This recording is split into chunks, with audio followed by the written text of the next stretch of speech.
Momshi. Great afternoon. Marian here. Momshi Marian here from the Philippines.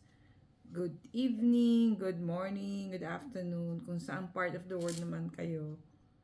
It's a great day to share with you God's word. So, ang didakin natin today, be still and rest. Yung Bible version is from Exodus 17 verse 12.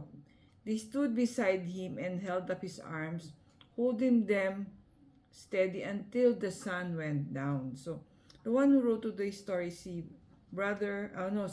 Ruby Albino. So, ang story niya is about, rest. So, sabi niya, we've all been through days when we all wanted to do was go home, lie down and curl up to bed and sleep. But, that restful conclusion doesn't always happen. There are times in our life na we are sleepy, we are at bed, but we cannot sleep. There's so many things going on in our mind, and minsan parang, Lord, please help me to sleep kasi I have work tomorrow, pero your mind for 3 to 4 hours is just so awake, no? So sabi niya, my mind wanders to things left undone and endless to-do list for the next day. Plus the bout of worries and fear over people and situations that I can change. So friend, yan, nagkakaroon din tayo ng ganyang experience. There are nights na we wish we could sleep but we cannot really sleep, or nagising tayo in the middle of the night, mga 2 a.m., hindi na tayo makasleep, no?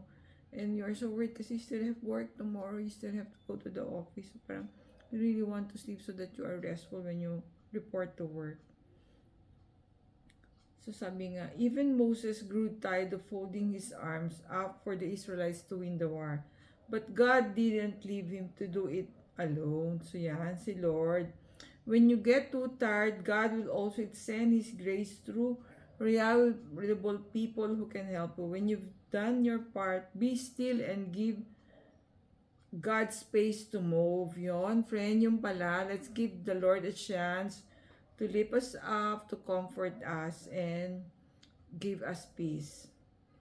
Yes, you have the permission to be still and rest, because when we're drained and exhausted, it's easier to let fear guide our actions instead of trust.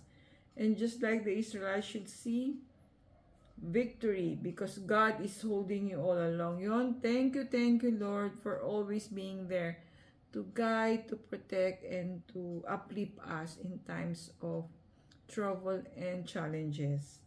It's another day to get moving, but it's another opportunity to let God move with you. Before you go to bed tonight, acknowledge all your efforts and surrender all your worries in prayer. Thank you, Lord.